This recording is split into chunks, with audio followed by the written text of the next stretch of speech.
I mean, it's like a broken record, right? A million males out there were utterly caught off guard, saying life was fantastic until it wasn't. And I am no exception. I thought everything was fine until it all went wrong.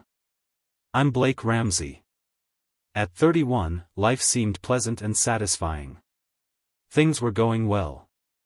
Particularly with my position at Space Conquest, a division of a major aerospace company. We were working on a major project to build a next-generation manned spacecraft that would look like an airliner when it landed, and would only carry passengers. My responsibilities included building the escape system and ensuring that each crew member had their own capsule to evacuate from in case of an emergency. A space engineer's dream has come true. My wife Tracy and I were married for 7 years and had 3 children. Tyler, 7, and twin daughters, Elizabeth and Emily, 6. Family was my top priority, balancing work and quality time. Our parents lived nearby and enjoyed indulging their grandchildren. Tracy's sister Lucy was also close. We lived in a friendly neighborhood, in a 4-bedroom house with plans to convert the basement into additional space. As the kids grew, Tracy and I met in college, fell in love, and married shortly thereafter. I studied aerospace engineering while Tracy worked as a legal assistant. She quit her job after Tyler was born, but returned after the twins were born. Tracy's behavior altered once the girls entered school, indicating difficulties in our relationship that I had overlooked. Before everything went wrong, I met Tracy's employer, Stanley Cross, at a couple social gatherings, including the office Christmas party. I did not like him. He came across as arrogant and unpleasant, and I didn't trust him at all. Whenever I visited Tracy at work, Cross appeared possessive and unwilling to let her go. I kept an eye out for any signals of romance between them, but I saw nothing at the moment. Things came apart when the twins graduated kindergarten after being dropped off at my parents' house for the weekend. I hoped for some quality time alone with Tracy to work on our relationship. When I arrived home, she was dressed to the nines, looking stunning in a short black dress, high heels, and flawless makeup. "Wow, you look beautiful, babe. If you'd told me we were going out, I'd have rushed home. Let me freshen up and change, and I'll be ready to go. So where are we heading?" Tracy smirked, which was not a good indication. "Well, we are not going any place together. But I'm stepping out, simply not with you." I was stunned. "Wait, what do you mean?" "I have a date with my employer, Stanley Cross. And this is only the beginning. There will be some new rules and effects starting now. Stans is picking me up for a night out, so I won't be home tonight or tomorrow. We have a room downtown. I will be returning Sunday afternoon." "What the hell are you talking about?" I shouted. "You need to relax and accept it. This is how it will be. I'm heading out, but I'll return Sunday afternoon. If you walk out the door, don't even bother returning back." "No, Blake, I will be back. We're still married, and I still come home. But you have to comprehend. I need more. If you make this difficult, you will be the one who leaves. It would be a shame for our children to see their father broke and in jail. Now sit down and let me tell you about the changes. Let's do it the simple way before Stan arrives in about 30 minutes. You will not be pleased if he has to explain. If that a-hole shows there in 30 minutes, he will leave with a broken nose in 31. Do not do that, Blake." Tracy spoke firmly for 2 reasons. First, you should know what he can do if you don't cooperate. Second, he will have Max with him. Max is his bodyguard and you don't want to mess with him. Touch Stan and you'll wind up in the hospital. I had not felt this thrill since I was a Marine in the Middle East. At first, I couldn't pinpoint anything. But then it struck me. I am being ambushed with my wife on one side. And Stanley Cross poised to enter the fray. I am trapped in the center. They have the upper hand due to their pre-planning and surprise. And I don't know how to defend myself. I brushed past Tracy and went upstairs. Where are you going? Tracy demanded. We need to talk. I'm going to freshen up quickly. Be down in 5. During my stay in the Middle East, I was ambushed 3 times. I had some guidelines for dealing with ambushes. First, try to spot it before getting captured. But with Tracy and Stanley, I didn't expect it. Second, find cover quickly. That is why I was heading straight toward my bedroom. And the third rule, create an escape strategy for yourself and your team. I needed a plan, so I created one. First, I changed from my suit to something more casual. Then I set my iPhone to record and put it in my pocket.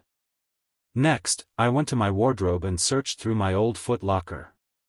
On top, a key was taped to the back. I opened it and memories surged back when I saw my old uniforms.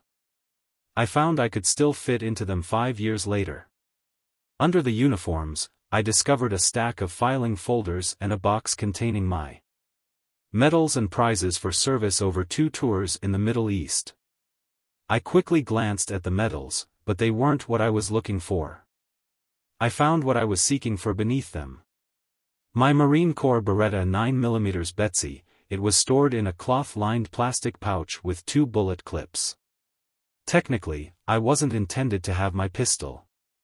But due to a mix-up when I was leaving, the service let me keep it. This tool meant a great deal to me. It had saved my life more times than I could count during warfare. As I was loading a clip, Tracy called from downstairs. Blake, get down here quickly or you'll regret it. I will be right down. Can you get me a beer? I called back. I tucked the tool into my belt toward the small of my back and covered it with my shirt. It was a double-action semi-automatic pistol. So all I had to do was pull the trigger to fire unless someone was looking. They would not notice it. Before leaving the bedroom, I took out my phone, began filming. And then put it back into my pocket, the camera peeking out. I wanted to know exactly what Tracy and her employer had planned for me. So I decided to employ some of the interrogation techniques I'd learned in the Marine Corps. I intend to remain cool and urge Tracy to discuss how she observed things. When I entered the living room, Tracy was sitting at the table with a glass of wine in front of her. And a beer waiting for me. It was about time, she stated angrily. We had some things to do before Stan arrived. Tracy, I see you have something on your mind, I said. Tell me about the new circumstance that I'm required to accept. First and foremost, remember that I adore you above all else. We have a family together, and I want to grow old beside you. I sincerely do not want to hurt you, honey. She began. But I interrupted. Tracy, no more sweet words. I am not your honey or sweetheart. Please call me Blake and I will call you Tracy. Tracy, she appeared offended by my lack of affection, but she persisted. Look, I do not want to harm you, but things have changed as of tonight. And you must accept them or else. Stan and I have been very close since he made me his personal assistant. I mean, we're having an affair. It has been going on for over 7 months now. He started flirting with me shortly after I returned to work as a secretary. When he elevated me to executive secretary, we began drinking coffee together during our breaks. We began spending more time together. And his flirtation evolved into seduction. It was flattering to have such a powerful man interested in me. One evening after work, he made his move in his office. He grabbed me, kissed my neck, and the situation progressed from there. He's attractive, pleasant, and fit. It was difficult to resist. We ended up on his couch, and he was an experienced lover. I enjoyed it so much that I didn't want to quit. So you didn't consider the consequences of being unfaithful to me? I said, I apologize, Blake, but I didn't. However, this does not imply that I do not love you. You are still the man I want to be with forever. I sipped my beer and muttered. Good luck making that happen. Tell me, Tracy. I pressed on why after 7 months of hiding around, you are suddenly coming clean. You could have kept it going indefinitely, right below my nose. Until now, Blake, we have been keeping things under wraps. Meeting in Stan's office, limo, and daytime hotel rooms. But we're tired of the secrecy. We want to be transparent about our relationship. This includes spending evenings together, going out in public, and traveling as a couple. However, we need you to support our way of life. I took another sip of my beer and said, well, good luck with that. No, Blake, Tracy leaned close and tried to hold my hands. We aren't getting divorced. We are staying married. You simply have to accept that Stan and I will spend a lot of time together. I'll be staying with him overnight a few times a week. We'll take weekend getaways. And I may even accompany him on longer travels to Europe or the Caribbean. And as his personal assistant, I'll get to travel with him. Meet important people, and accompany him to business meetings and social functions. Stan's pays me nicely. It will be beneficial for us. Think about the perks. Assume the vacations are the kids' college funding. We're finally finishing up the lake cabin like we've always wanted, I shot back. Do you honestly think I'd want any of that? Paid for through Stan Lee's company, 403. I am not 403. Tracy snapped back. Her voice filled with rage. I'm a key member of the company. Stan relies on me to operate his legal practice. Closeness is simply one aspect of the deal. When you are with a powerful man like him, I am honored that he would choose me as his mistress. You should be too.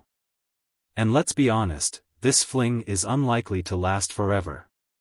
I would estimate that it will run its course in 2 or 3 years.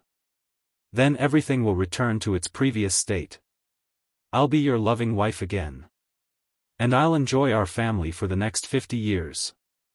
So here's the thing. Stan wants to be friends with you. He believes we can share me so long as he gets what he wants. And you follow his rules. He knows I still love you and want to be personal with you. He even suggested you have your moments with me. There will just be a few conditions because he will be visiting our home. Sometimes he wishes to be a member of the family.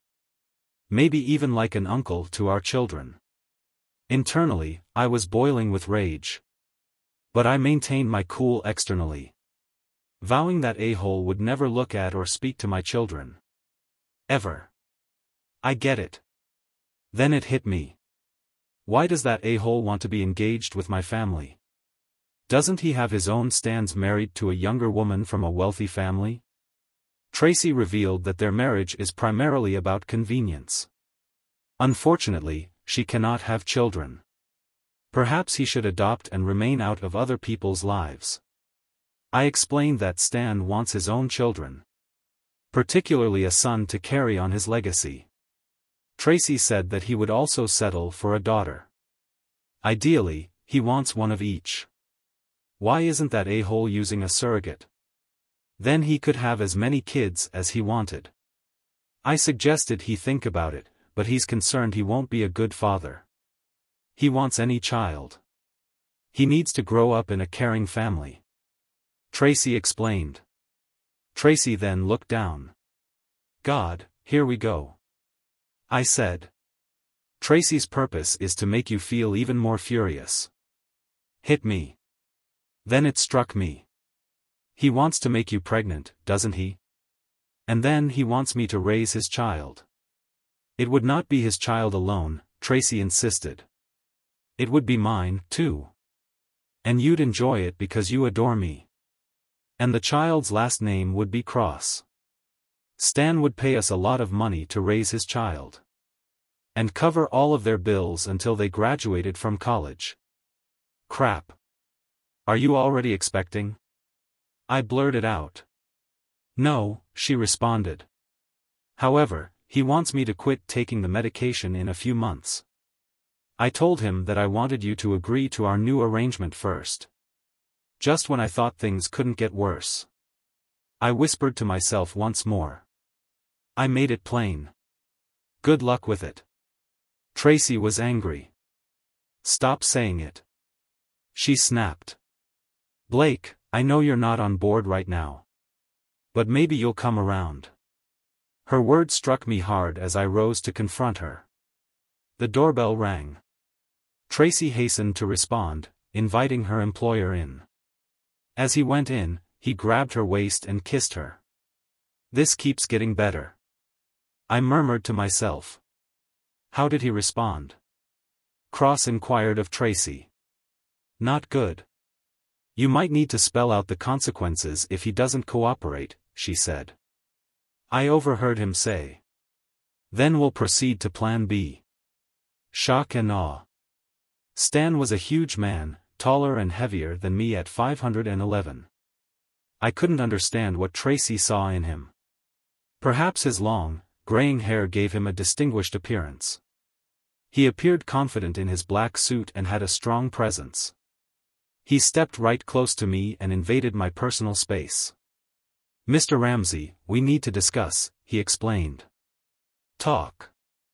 I will kill you, I shot back.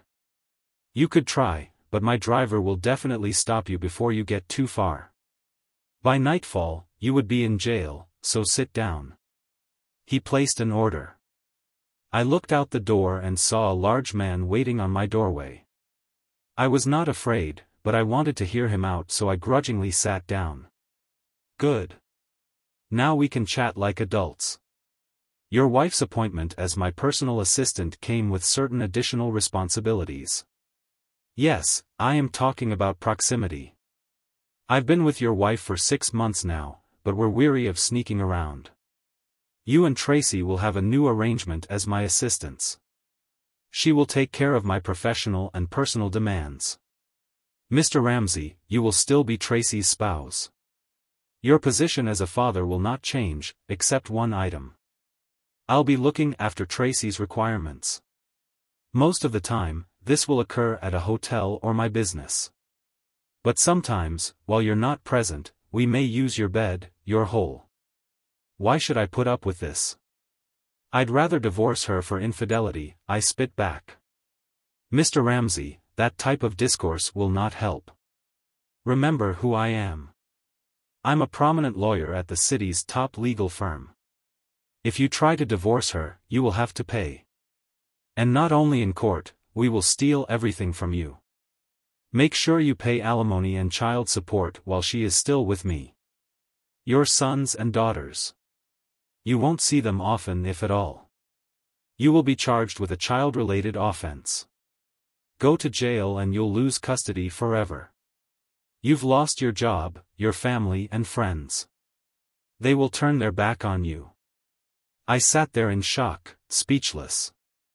I never expected Tracy and this a-hole would go so far with their romance. Stan moved on. Now I know you're not going to do anything dumb. You'll regret telling my wife. My driver and his cronies will make certain of that. If you try to flee town, my investigators will locate you. So simply accept the new offer. Your wife is an excellent assistant. He leaned forward and she has a fairly good mouth too. I turned to Tracy. Would you truly do that to me? I hope not, Blake. But if you cooperate, I won't have to. You'll eventually get used to it and think it's normal. She spoke quietly, still reeling. I saw them walk out the door, but I had something to say to them first. Wait, I have something you should know. The jerk rolled his eyes, clearly annoyed. What is it? Make it snappy. I took a breath. I had a few drinks and lamented my marriage. I'm calling your wife to tell her everything. Turning to Tracy, I added. After that, I'm calling your sister Lucy to spill the beans. And I'll let her break the news to your parents. Stan appeared perplexed, not used to encountering resistance when attempting to strong-arm someone. What was that? He questioned. Without repeating myself, I left bright and early on Saturday. I'm hiring a locksmith to change all of the locks. Tracy was now paying close attention, attempting to understand the situation. After the locks are changed, I'm going to Kate's apartment down the street. She's been brazenly flirting with me since her husband died a few months ago. She's older than you and not a supermodel, but she's got an amazing physique. She even modeled a bikini for me once. Until an hour ago, I would not have considered seeing anyone else. But do things change? Tracy appeared hurt and stammered. Blake, you cannot do that, I went on. When you return Sunday, you will discover Tracy's belongings in the front yard. Every single part of it, clothes, shoes, cosmetics, jewelry, and even the wedding book. And no, not in trash bags. Better hurry and pick them up before the sprinklers go off at 4 a.m. Monday. Stan's temper was rising. His face became scarlet and his fists clenched as he realized his threats were meaningless. Tracy appeared pained. I added one more thing before wrapping up. On Monday, I'll meet with a divorce lawyer who will file for divorce on the basis of cheating, identifying you Stanley as a co-conspirator. In addition, we plan to sue you for interfering with our marriage and your organization for violating corporate policies, assuming a large organization like yours has any. Even if the cases are unsuccessful, they will damage your reputation. Stanley, the jerk, was furious. He tossed the overnight bag at the wall and marched toward me, invading my personal space once more. He stabbed my chest sharply with 2 fingers. I had to actually stop myself from punching back. Listen, you idiot. He began. You have no idea who you're fooling with or how brutal I can be when I want to ruin someone. I am Stanley Cross. I operate the area's largest law company. I could legally break you up in no time. By the time Tracy and I walk into our hotel, you'll be handcuffed for a variety of offenses. You might believe you can fight back if you are innocent. You cannot. I've been practicing law in this state for 30 years. I know the majority of the top cops personally. And I'm friends with a number of lawyers in the DA's office. Heck, I've even slept with some. The majority of the judges in this city either owe me a large favor or are aware that I have dirt on them. Even politicians owe me since I helped them get elected in one way or another. Stanley was going on a rampage and I didn't want to interrupt. If you go out with your friend Kate tomorrow, the cops will stop you and search your car. They're probably going to find pills. The Vice Squad will then receive a tip concerning offensive videos involving kids on your computer. And that's only the beginning. How long and expensive do you think it will be to fight all of this? You will not find a lawyer who is brave enough to challenge me. You will be ruined. Meanwhile, I'll still be with your wife. Got it? For I believe whatever you say, jerk. Stanley turned to face me again. You should show me some respect. Call me Sir or Mr. Cross. Call me a hole. One more time, Max will teach you some manners. When he stated this, he slapped me again with his right hand to emphasize his point. The second time, I grabbed his hand with my left and snapped all of his fingers backward, bringing them to his wrist. And I held them there. Cross got caught off guard. For a time, he appeared astonished, staring at his hand in amazement. Then the pain struck, and he let out a loud shout. I shoved him away and he fell onto the couch. Tracy raced to his side to assist. He spread his fingers, clutched his flattened palm to his chest and rocked back and forth in agony. You're a cursed bastard. You're going to regret this. I will make you pay. He shouted when he remembered his security who was waiting outside. "Max, get in here." Max entered through the front door, which swung open.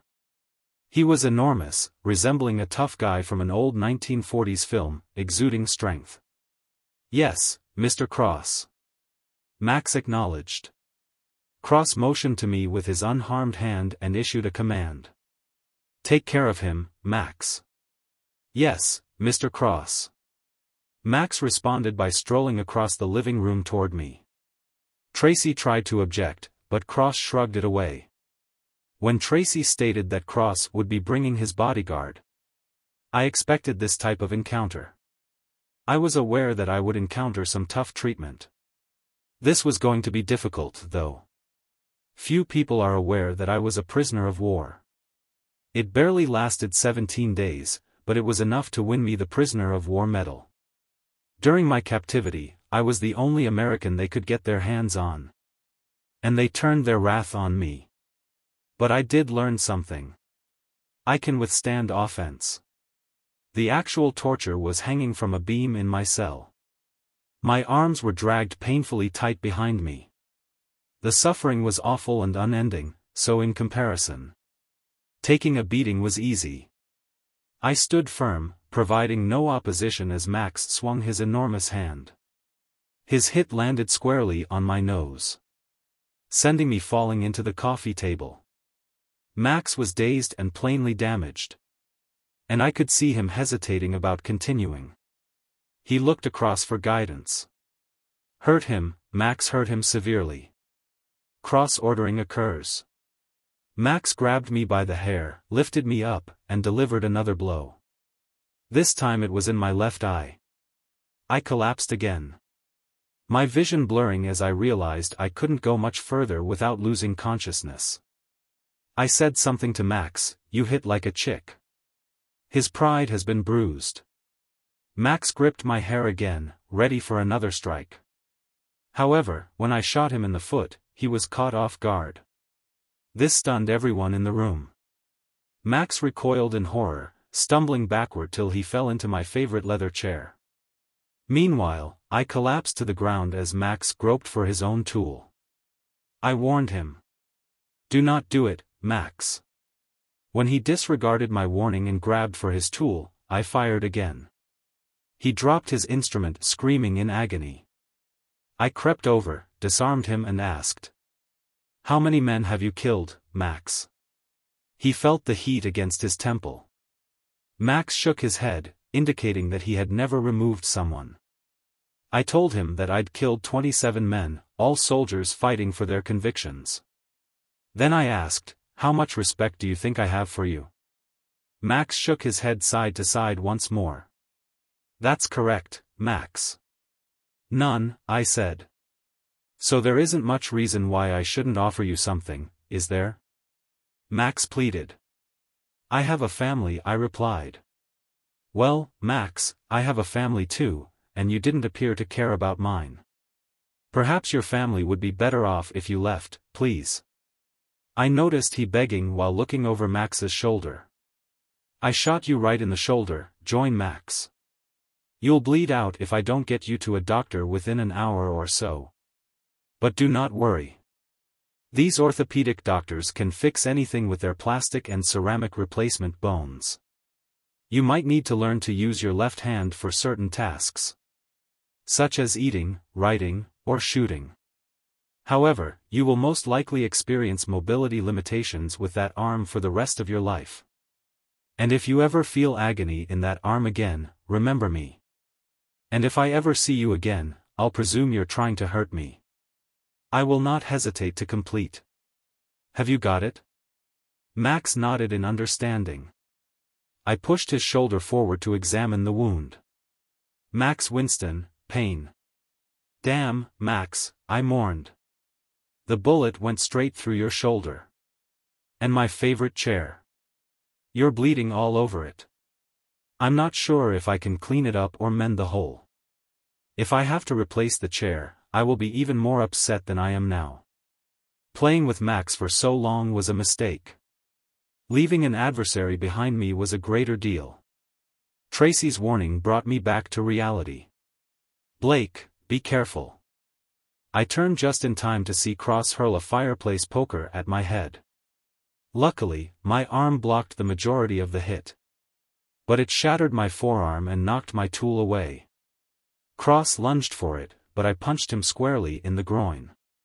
He collapsed to the ground in anguish. I took my 9mm and pinned him down. "Open your mouth." I placed an order. Cross declined to comply. He tightened his lips and shook his head, expressing resistance. So I struck hard, resulting in a deep cut on his lip. His mouth opened and I pushed the object down his throat, making it difficult for him to breathe. "How's that for my version of shock and awe?" I mocked. "If you heard what I told Max, you'd know. I have officially destroyed 27 soldiers in combat. 7 of them were killed with this magnum. And before you start objecting, remember that this gadget only requires 4 ounces of pressure on the trigger. And I already have 2 ounces. I warned him with that, Cross, and he is now struggling. "Where is your cell phone?" I demanded. Cross indicated that it was in his left breast pocket. I retrieved it. "Turn it on." I placed an order using his fingerprint. "The phone is Cross-powered. Now call your wife on FaceTime," I told Cross. His eyes widened as he complied. After a few rings, a woman answered. "Stanley, why are you phoning me at this hour?" "So who is this?" the woman questioned. I was alarmed to see a red face. Didn't she recognize Mrs. Cross? I began. "My name is Blake Ramsey. You may not recognize my name, but you are most likely familiar with my wife, Tracy Ramsey. She serves as your husband's personal assistant." Mrs. Cross acknowledged. "I know Tracy. What's happening? Why are you hurt? And where is my husband?" Mrs. Cross. "I'm holding your husband down with a tool in his mouth," I revealed, angling the phone to show her the cross on his face. "My God," she gasped. "Please do not damage him." "Listen, Mrs. Cross, time is short. Your husband and my wife have had an affair for several months. They had planned to spend the weekend in a motel. When I resisted, your husband ordered his goons to beat me. Unfortunately, I had to shoot him. And now your husband is next." I informed her that my husband was supposed to be in Palm Springs working on a case. Mrs. Cross stated. "Mrs. Cross, he's right here on my floor. Come eat my wife, Tracy." I showed her Tracy looking terrified on the sofa. "As you can see, my wife is dressed up and ready for a night out with your husband." I pointed out, "This is unbelievable." Mrs. Cross reacted. I was astonished. I added, "I've got to go." "Mrs. Cross, the cops are on their way." "Nice conversation. I ended the call back to you. Your wife has a hint now. What were your plans? Send Max and his cronies to rough me up?" I questioned, looking at Max. "Max needs some time off," I mentioned. I warned him. "Send anyone. I'll offer them. Then come for you." "I get it." Cross nodded and I withdrew it. I suddenly smelled something awful. "Did you poop yourself?" I chuckled. "I now need a new carpet." Tracy passed me my briefcase. I requested. She handed it to me and I brought out my laptop. "Was this your stash?" I asked, pointing to the laptop's hard drive. Cross was screaming and covering his ear. "Most likely from a perforated eardrum." I leaned near to his ear and muttered. "Good luck with that computer now, a-hole." Then I got off Cross and instructed him to sit on the couch. He obeyed while gripping his groin and ear. I told Tracy to get a wet cloth from the kitchen and aid Max with his injured shoulder. She ran to fetch it and returned promptly to help Max. After that, I told everyone to stay there while I went to clean up the kitchen. My phone is still filming. I realized I needed to hide it to keep the cops from deleting the film. Because Cross had connections. I tucked it away in a drawer with a bunch of dish towels. I then wiped my face with a wet cloth. When I returned to the living room, everyone remained in place. Cross was experiencing agony. Tracy is helping Max. I instructed them to wait for the cops who would arrive soon with an ambulance. Outside, my neighbors had heard the noises. I confirmed it by asking if anyone had contacted 911. One of my neighbors was former Marine Colonel Orson Sage. We were close friends and frequently shared a beer. He spoke to me as Captain, whereas I addressed him as Colonel. "Are you all right, Captain?" the Colonel inquired. I said, "I have seen better days." Sirens blasted in the distance, heralding the police's impending approach. "Colonel," I called. "Can you help me?" "Sure thing, Captain," he said, stepping onto my doorstep first. "Can you help me unpack these magnums and place them on the table? I don't want to be carrying one when the cops arrive." The Colonel snatched it and swiftly ensured their safety. Then he put them on the patio table. Kate, a widowed neighbor from up the street, saw my injuries and came over to aid. I turned to the Colonel and Kate and said, "I wish I could explain everything, but time is short. My wife's boyfriend, a lawyer, threatened to frame me using pharmaceuticals." I gave the Colonel my keys. "After all of this, if the garage isn't taped off, I'll hide my car. The garage code represents our street address." "Got it, Captain?" he responded. Kate interjected, "Blake, you look really rough. My head is throbbing and I feel dizzy." I admitted, I guess I took a harder impact than I expected. I was sitting on the front steps with Kate when 2 police cars arrived. Lights flashing and sirens blasting. They approached wearily, hands on their tools. But the Colonel assured them there was no danger. Pointing at the unpacked tools on the porch, I told them about the 3 people inside. A police officer spotted my situation and commented, "Looks like you need some medical attention too soon." Ambulances arrived, lights flashing and sirens blasting. Emergency personnel rushed to the porch, as another officer notified them about the injured guy inside.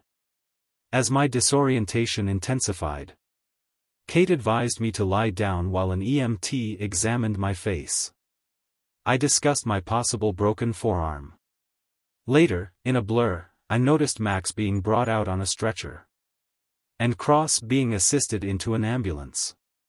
Tracy, accompanied by a female officer, came to a halt nearby, sobbing and apologizing loudly.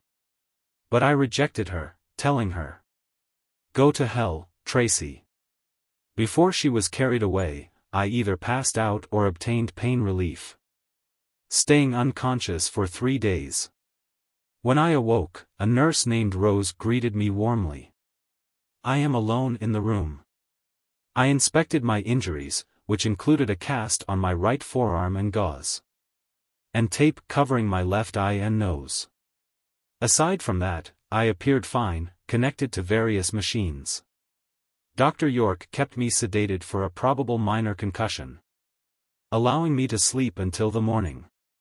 I awoke to discover my left wrist chained to the bed rail. Detective Sergeant Hartman indicated that I was being arrested on many offenses, including offense and magnum use. He added that my wife and 2 others had filed a complaint. Rose verified her knowledge of the situation after he had left. Dr. York assured me that I would heal and informed me that I had been transferred to a new ward. A few days later, Sam Wilton, a lawyer, came to see me and suggested that I plead guilty in order to negotiate with the district attorney. I maintained on my innocence and inquired about my children who were with my wife's sister. I could not believe how quickly my life had altered. I'm worried about my shattered marriage, my children, and my career.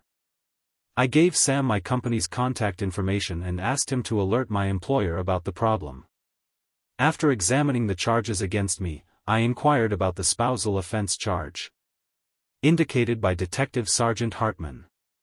Sam clarified that Stanley Cross had included it in his complaint, which alleges many instances of assault against Tracy and is corroborated by photographic evidence of her injuries. Despite my denial of the claims, Sam advised that we pursue a plea offer at the arrangement to perhaps reduce the severity of the charges. However, I expressed worry about admitting guilt, fearing civil ramifications from the witnesses involved in the looming court struggle.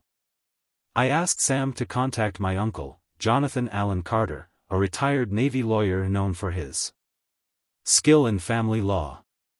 I underlined the importance of caution because I didn't want Sam and Uncle Jack to find out about my plans too soon.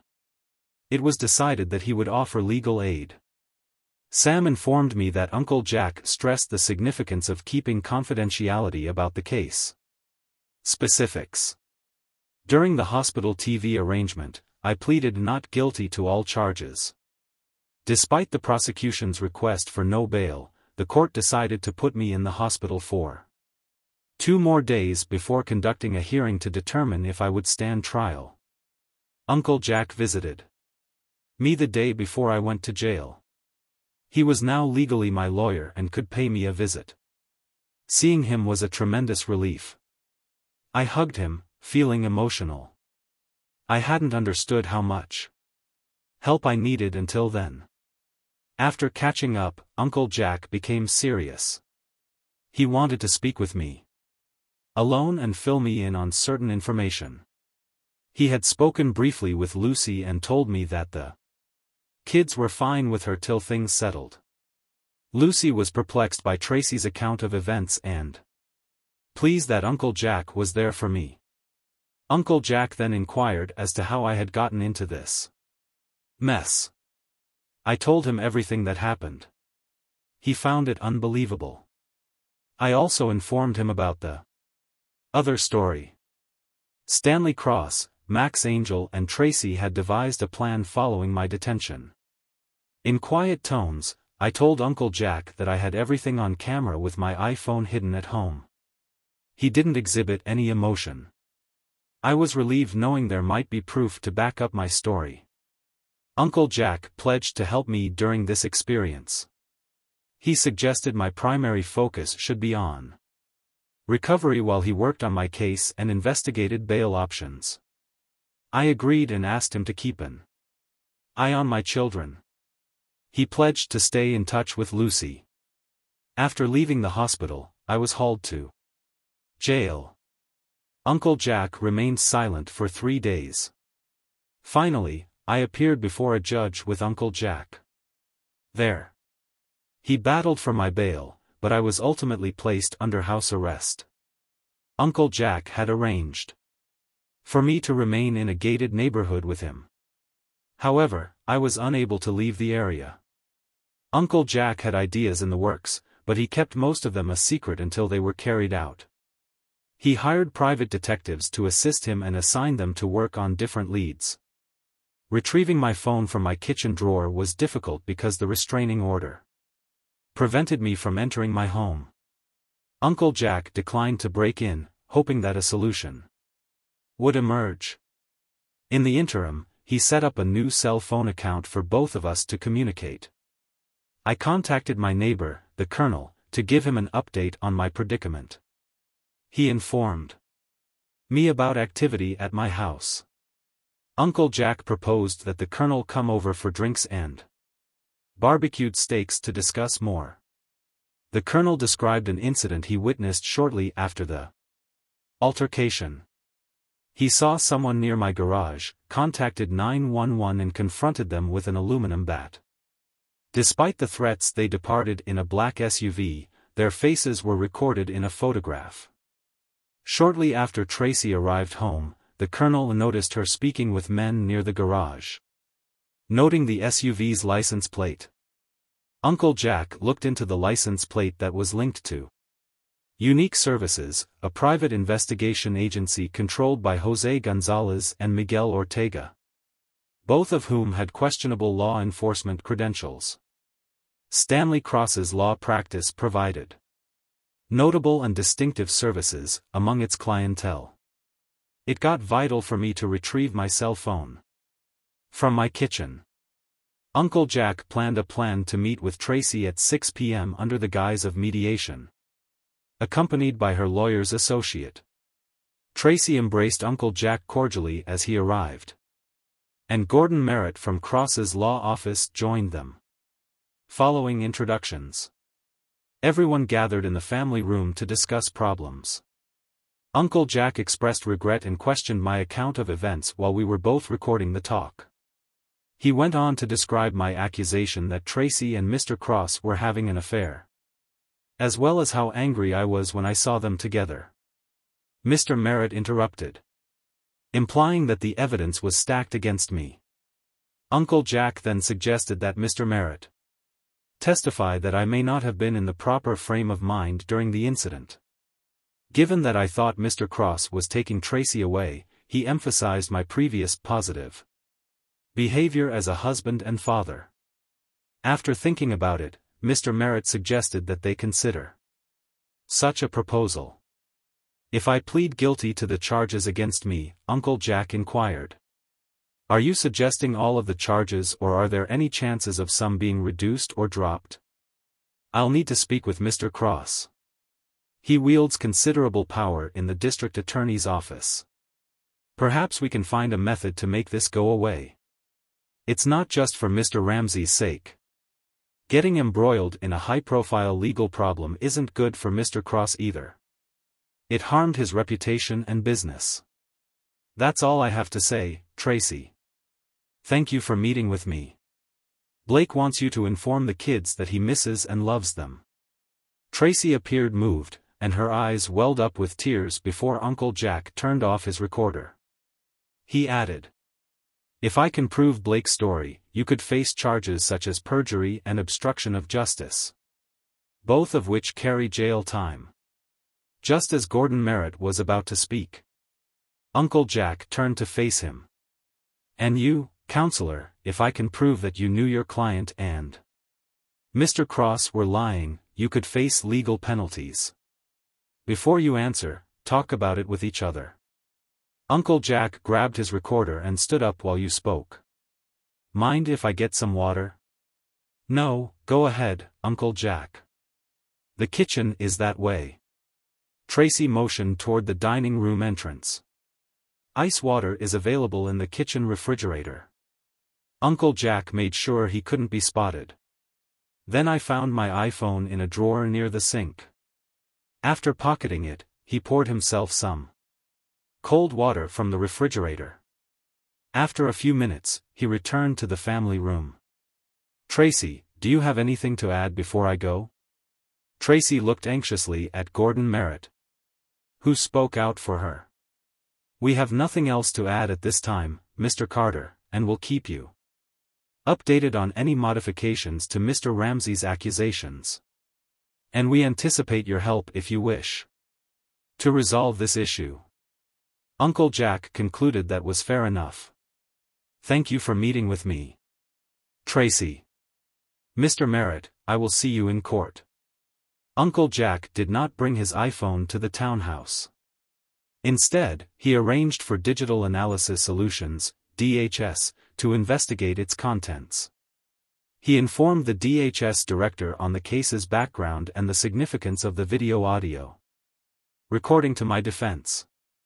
DHS assured Uncle Jack that they would treat it properly, and promised to deliver an analysis a few days later. Uncle Jack and I went to the DA's office for their report. DHS moved everything from my iPhone to their server. They discovered the film and created many backups on DVDs, flash drives, and on the cloud to ensure its safekeeping. Uncle Jack and I saw the video together for the first time. It documented all of Tracy Cross's chats with me. However, sections of the offense took place during Max's attack. It was evident that I was defending myself. Some areas were visually confusing, but the audio gave a clear image of what happened.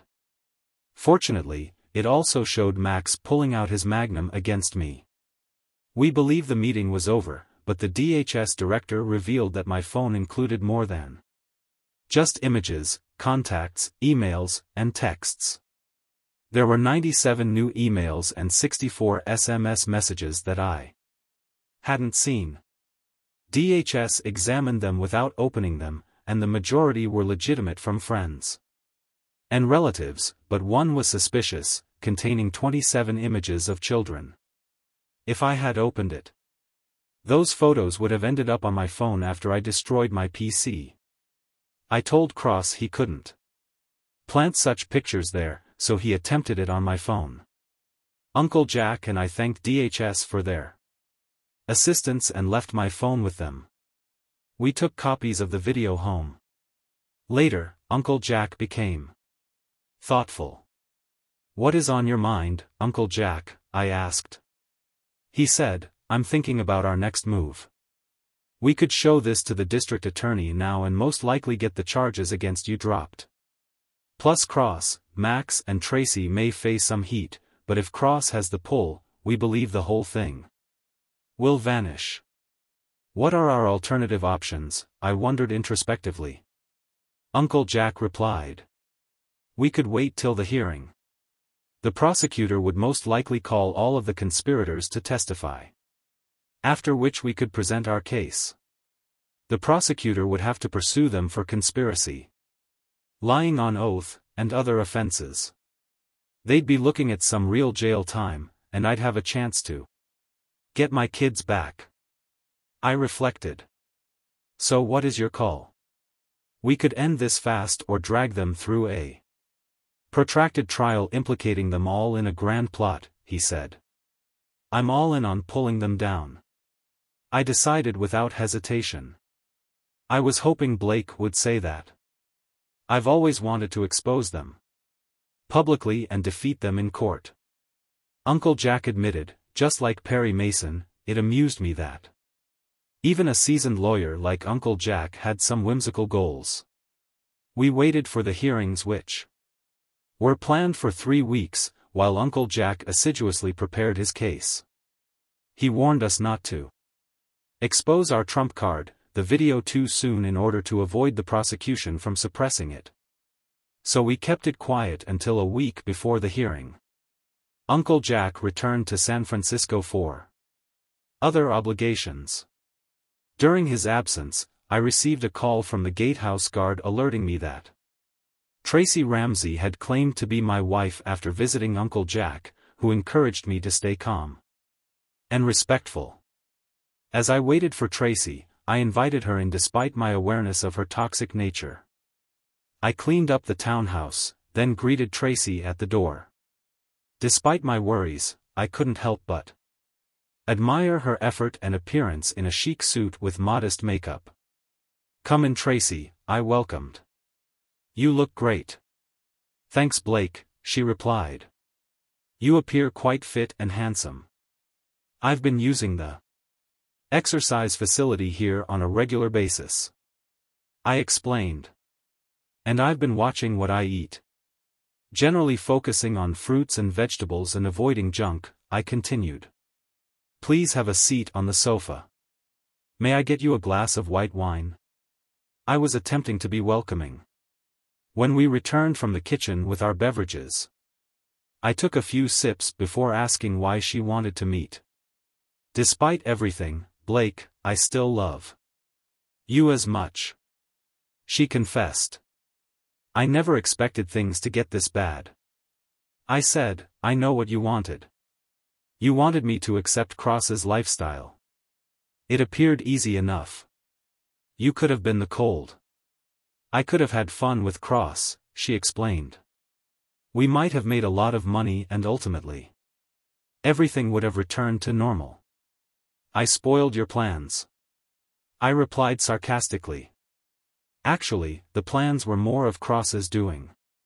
He believed he could intimidate you into going along. She admits that neither of us anticipated you to react this forcefully. It was unlike you, given how laid back and easy-going you typically are. I suppose this is why he thought I was simple. To manipulate. I guessed. Tracy said, "You have no idea how scared I was when I saw how violent you became. It's a side of myself I've been trying to hide. It has remained hidden since I served as a Marine in the Middle East. That is not who I am today." I explained. Tracy asked unexpectedly, "Where is your car?" "I'm not quite sure. When Cross threatened to plant pills in it, I took it seriously. And had it transferred somewhere he couldn't discover." I laughed about those males in the house. "When you moved back in, what were they up to?" They appeared overly interested. "What about the garage? And my missing car?" I inquired. Tracy grudgingly confessed. "I believe they wanted to place evidence in your automobile. I did not want them to, but Stanley insisted that we frame you. You don't appear to care about accumulating evidence against me. Your tale could send me to prison. If you truly love me, simply disclose the truth and the DA will drop the charges." I pleaded. "I can't. Blake. I am in too deep. Stanley is too influential." She reasoned. "This sounds like terrible luck for me," I commented. Then I asked, "What is the charge of offending you? The photographs show that you have wounds and bruises. I never touched you. It was Stanley's plan. He came up with an alternate version as soon as you stepped out. He claimed you accused us of having an affair. Then they started hitting me. When he intervened, a brawl ensued. He claims you damaged his nose, darkened his eye, and shot Max before he could help make it credible." Tracy confessed that he hit her several times. "I apologize, Blake." Tracy sobbed. "I never did this. I simply want things to return to how they were between us." "Well, that is not possible," I responded firmly. "There is a way out, Blake." Tracy stated earnestly, "Stanley is well aware of your heroic history and difficulties with PTSD. He expects you to plead guilty based on that. He claims he can use his connections to get you admitted to a VA hospital for treatment. After that, we could start over. Just ourselves and the kids." So there was her aim to get me to take a plea bargain in exchange for a lesser sentence. I pretended to consider it. "Tracy, that sounds promising, but I need some time to consider. I also need to discuss this with Uncle Jack. He hasn't had much success gathering proof to assist me." "Do it for yourself, Blake." She advocated for us and the children. "It will all be over in a few years." "I seriously doubt that," I replied. "You cheated on me. You wanted me to accept your affair, threatened to take my children, and are now framing me. That's not only a stumbling block. That's why Stanley's offer is the perfect solution for everyone." Tracy insisted tearfully. "I'll think about it," I said, concluding the conversation. I suggested she leave. But she wanted to stay, suggesting we forget about our difficulties for a bit. "Tracy. This is not happening," I replied strongly. I held firm, and Tracy got the message. "Please consider Stanley's offer," she pleaded. I escorted her to the door before departing. She hugged me. It felt sincere, yet I did not hug back. The hearing was to determine whether I would stand trial. The prosecution appeared confident. They called Cross, Max, and Tracy to the stand, each repeating their scripted versions of events. Uncle Jack asked them just one question. "Do you swear that your testimony is true?" They all affirmed. Uncle Jack sought to expose Jose and Miguel by establishing that their involvement in framing me was unrelated to my allegations. Nonetheless, their endeavors failed. When the prosecution was concluded, it was Uncle Jack. Stern. He began with authorization from the court. We would want to submit a video of the events. It confirms my client's innocence. The ADA objected, alleging that the evidence was new. There is a reason behind this, Uncle Jack revealed. We are concerned about potential bias against my client. Do you have any evidence of bias? The judge inquired. It's in the video, Your Honor. Uncle Jack responded. The judge proposed reviewing it in chambers, but Uncle Jack declined. Why not? The judge commanded. We do not trust the court's impartiality. Uncle Jack asserted. Do you accuse the court of corruption? The judge inquired, growing agitated. Your Honor, Uncle Jack replied. Mr. Carter, can you support your claim, or is that evidence included in the video? Yes, Your Honor. But I'd like to demonstrate what I mean if you could answer a few questions. Let me get things straight, Mr. Carter. You feel that by asking me questions, you can prove that this court is prejudiced against your client. Is that correct? Yes, Your Honor, Uncle Jack affirmed. Okay, Mr. Carter, go ahead and ask your questions. But if you can't support your position, we'll study the tape in private and I'll decide if it's admissible. I agree, Your Honor. But I must warn you that if this film is not allowed in court and my client is convicted based on the prosecution's testimony, I will release it to the public. Furthermore, the evidence in this video may cast question on your honesty for not presenting it in court. I feel like I'm being threatened, Mr. Carter, the judge said, without waiting for the judge to become enraged. Uncle Jack proceeded. Your Honor, your oldest son attends college, correct? He's at the Air Force Academy. Right? Yes, the judge responded. He is a freshman. Isn't it incredibly competitive to get into the Air Force Academy? The judge confirmed. First, your son needed to apply through a congressman or senator. Then he took the civil service exam. Based on that, he was nominated among 9 others. He then underwent medical examinations, fitness tests, and aptitude testing. He also had to take the SAT. Is this all correct, Your Honor? Yes, the judge replied. He was a good student and member of the high school swim team. You should be proud of him, Your Honor. Uncle Jack acknowledged. Get to the point, Mr. Carter. The judge advised that your son's application package contained 3 recommendation letters, correct? Yes. Mr. Carter, who composed the letters, Your Honor? One was from his swim coach, the other from his math teacher, who wrote the 3rd letter, Your Honor. There was a pause. The judge then responded. Mr. Stanley Cross gave my son an excellent reference for the Air Force Academy. Mr. Cross must have known your son well unless he made up details. Uncle Jack noticed.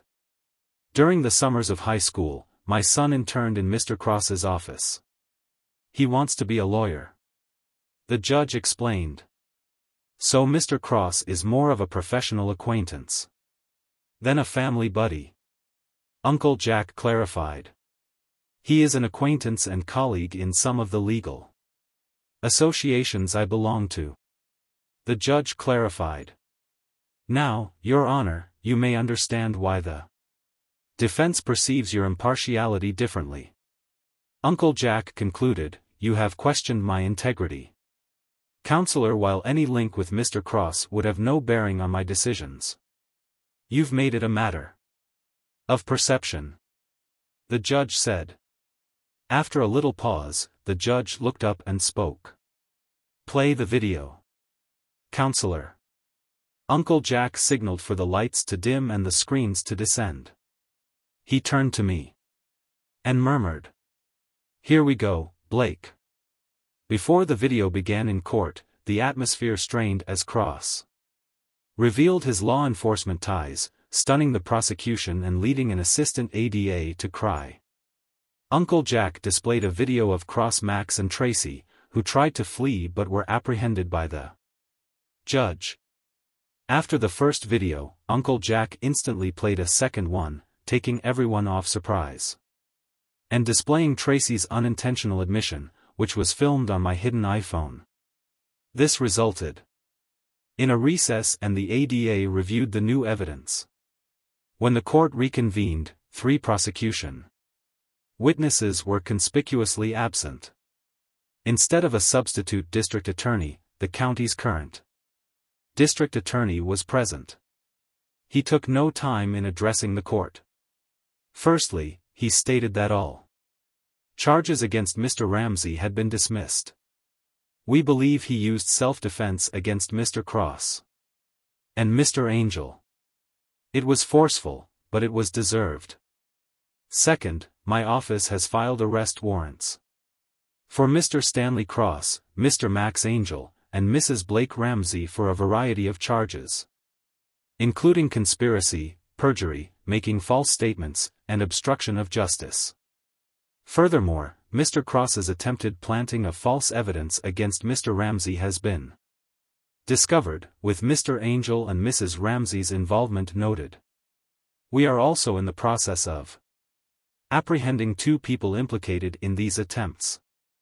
Stanley Cross, Max Angel, and my wife were all arrested but eventually released on bond. The district attorney was furious to hear that Stanley Cross had been influencing his office for many years. He initiated an investigation to discover and remove any co-workers with potential Cross connections. All defendants were found guilty, despite pleading innocence, with the exception of Max and Tracy, who confessed against him. Cross received 11 years with a maximum of 7, and Tracy's 3 years were lowered from 5. After my testimony highlighted her warning about Cross's attack, Jose and Miguel obstructed justice and tampered with evidence, which led to their arrest as minors. Video possession, Miguel confessed. Both were condemned to lengthy prison terms. Cross is currently being imprisoned in county jail while awaiting transfer to a state prison. Max and Tracy were given 2 weeks to settle their affairs before surrendering. Max prepares his family for his absence, aiming for parole in 4 years. Tracy, who received a reduced term, will serve his time in a rural jail annex set up by Uncle Jack. I let Tracy look after the kids while I was away. She took the opportunity to bond with them and explain her absence. Tracy requested me to move in the day before her capitulation. When I came, she greeted me, saying, "This is your home." Dressed casually but compositely, she stood at the door with a tiny bag, joking that it included everything she needed. In the kitchen, Tracy had prepared a light breakfast. We discussed Lucy coming to take her to the sheriff's office at 11 a.m. She told me that Lucy would assist with the children and persuaded me to accept her help. Tracy wanted me to settle in before the kids arrived home from school so that their routine would not be disrupted. She was hesitant about visits while in prison, but she vowed to write frequently and requested me to have the children write to her as well. She had packed all of her belongings in plastic containers and stashed them in the basement. She placed a family photo in each child's room so they would not forget her. Tracy added that she ordered a new king-size bed for the master bedroom, along with fresh linens and blankets, which had recently arrived but had gone unused. As she talked, tears welled up in her eyes. We hadn't shared our own feelings until she began to pick up the table.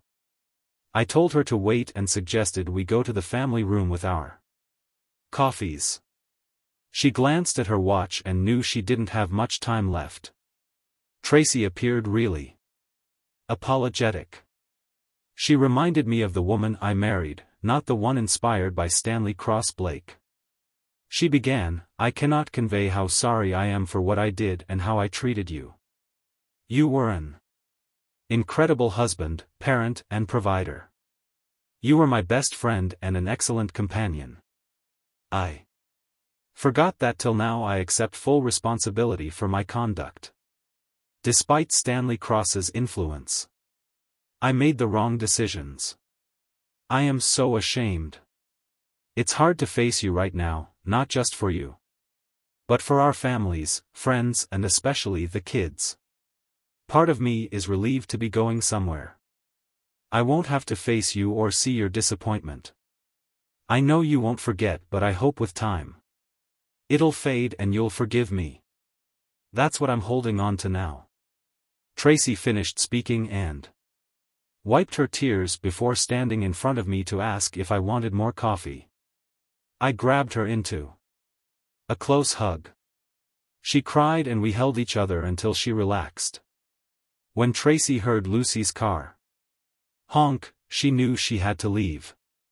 After wiping away her tears, she grabbed her belongings and told me she loved me before leaving. I remained behind, sorting my items.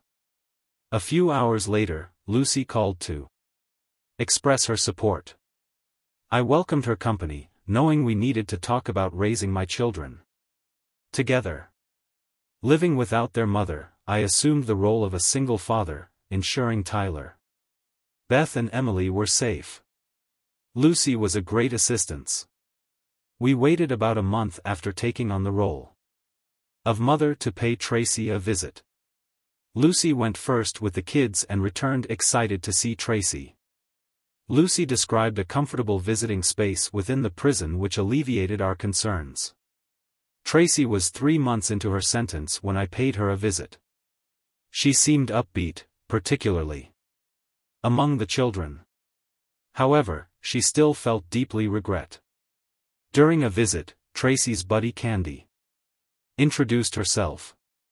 Candy, nicknamed Dummy for her choices, came to regret her deeds. After a year, Tracy may be eligible for release soon. Uncle Jack suggested that she take online paralegal courses at the University of Virginia, which is a good career route.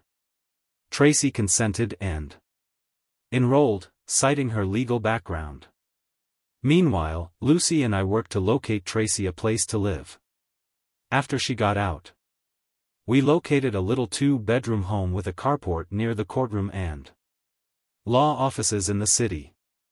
We bought it with the expectation that Tracy would repay us later. Lucy brought her up alone on the day of her release due to paperwork. Tracy burst into tears of pleasure when they arrived at her new home.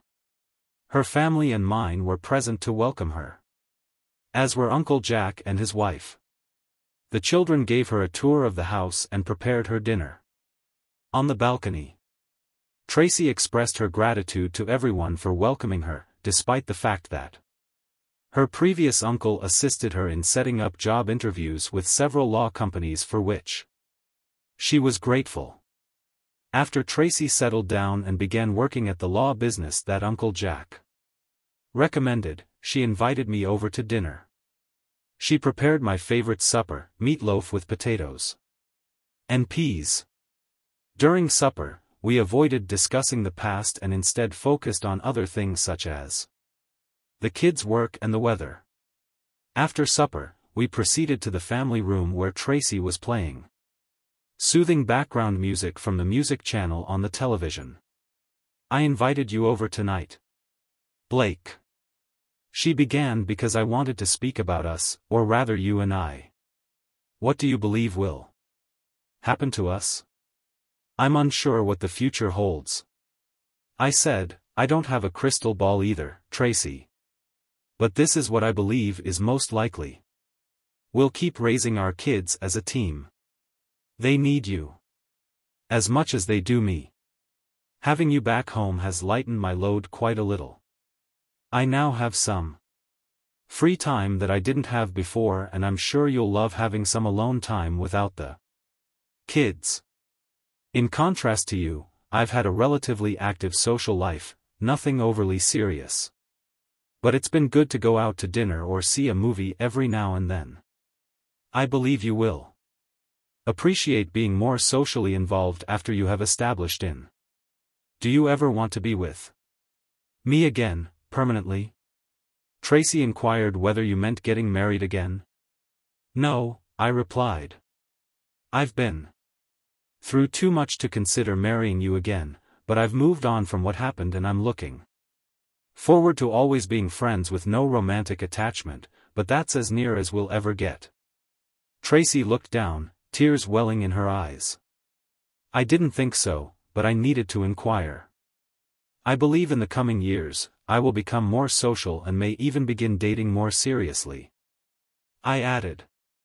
I'll eventually find someone I love and ask her to marry me. She could be unmarried, divorced or widowed with or without children, but I will meet someone. The same goes for you. I told Tracy that once she settled into her new life, she would most likely find someone she could love. They'll probably ask you to marry them, but it doesn't mean we won't see each other frequently. We will always have the children to bring us together. We will be there for birthdays, holidays, and possibly even vacations. In the future, there will be graduations and weddings.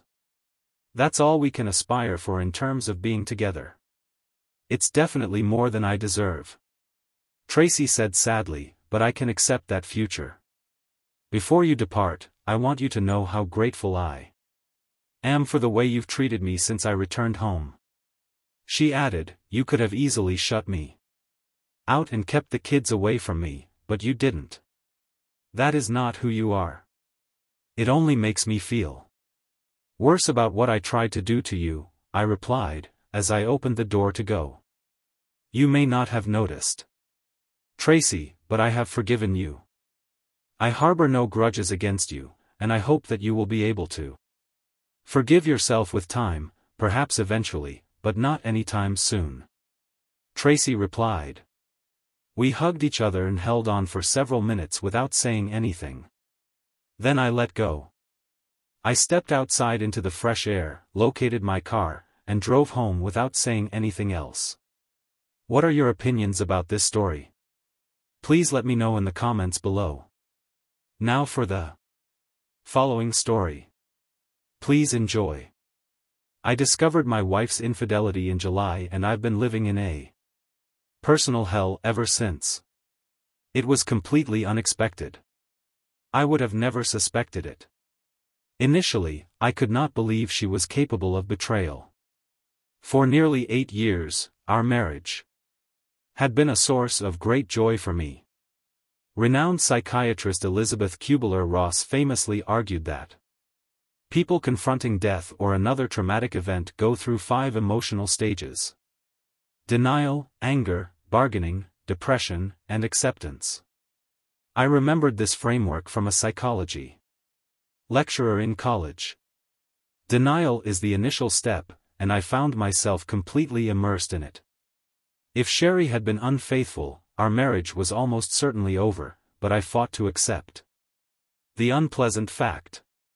I wondered if I would go through each stage of sorrow over the death of our love. And if, even after acceptance, the pain and heartbreak would haunt me permanently. I met Sherry during my college years. I was studying in computer science and was required to work in English class as part of my program. The prospect of reading literature and poetry by long dead authors bored me. Like the archetypal computer nerd, my mind was already racing with lines of code and ideas of where the next party would be. I was tall and gawky, and my social life was, to say the least, disappointing. I was an ordinary student, not very athletic, and did not join in any groups or extracurricular activities. But I excelled at computers. Everyone recognized me. But they couldn't remember my name. My romantic life was similarly humdrum. It included a brief affair with Lillian Morris upon high school graduation. I believe she pitied me. We lasted about 2 months until she moved on.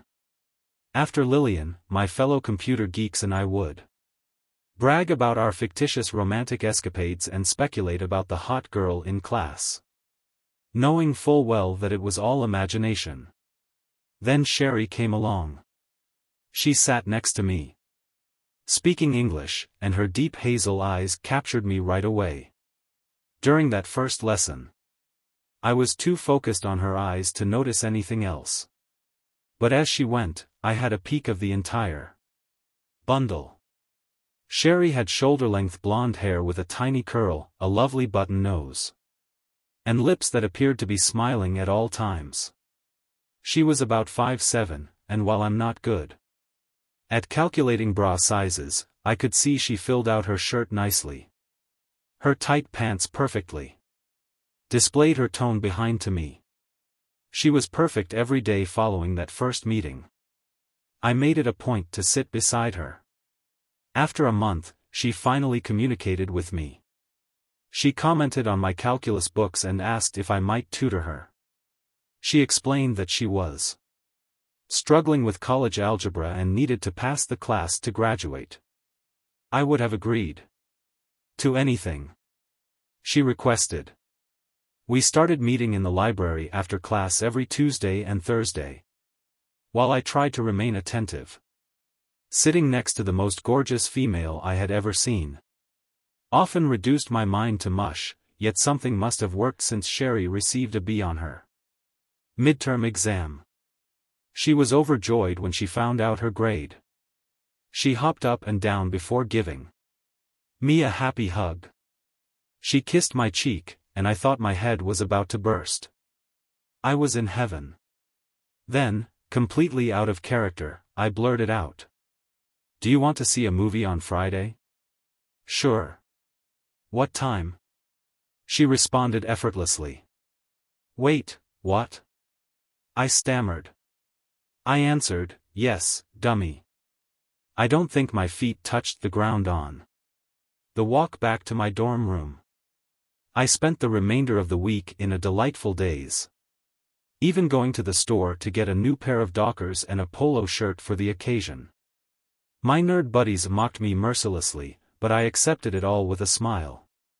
I was counting down the minutes until our date, and I somehow made it through till Friday night finally arrived. Our first date was to see the most recent Halloween flick. I know it's not the most advanced option. It was a standard slasher film, complete with blood, dismemberment, and dumb individuals. I assumed she'd end up clinging to me in fear, but that was not the case. Nevertheless, we had a great time. Sherry and I murmured predictions about which character would die next. She was correct more often than I was. Later, she gave me a short goodnight kiss on her porch. By the fourth date, she had invited me to her dorm room, and it was the first time we were intimate.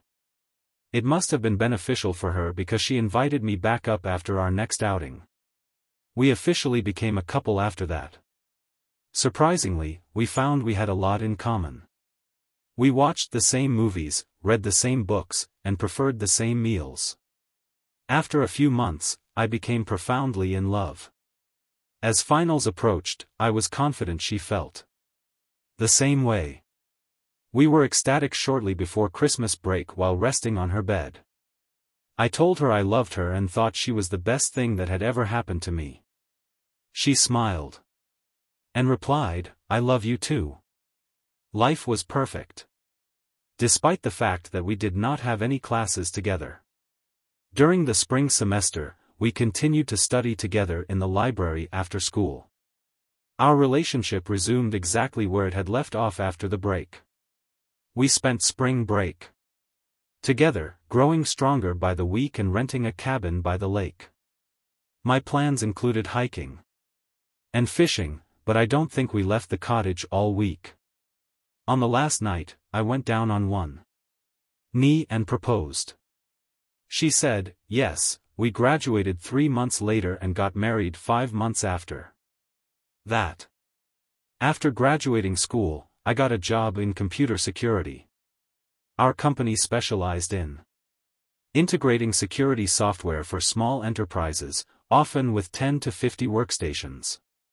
My responsibilities included writing code to allow various systems to communicate properly.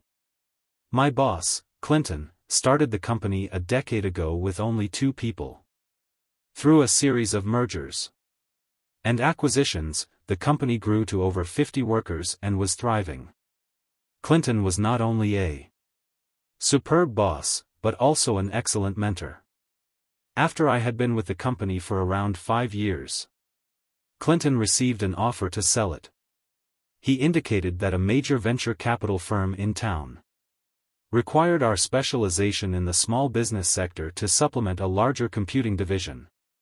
The offer was too good to pass up, so he sold the company. Part of the deal was that we all kept our jobs and Clinton stayed on as manager. The changeover was effortless. We never met the new owners. And Clinton continued to run the business, as usual. Work continued undisturbed.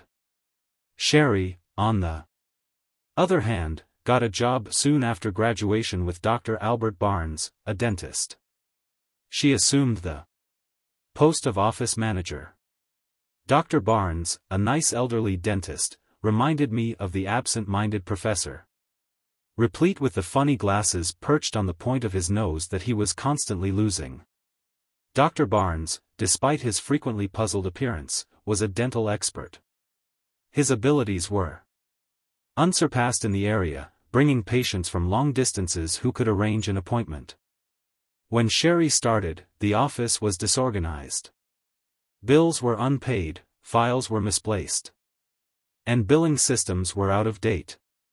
In short, it was a complete disaster. Sherry took on the challenge of rejuvenating the doctor's practice, and her efforts had remarkable results. Within 3 years, the doctor's office had become the envy of the community. Revenue surged, employee turnover has eliminated.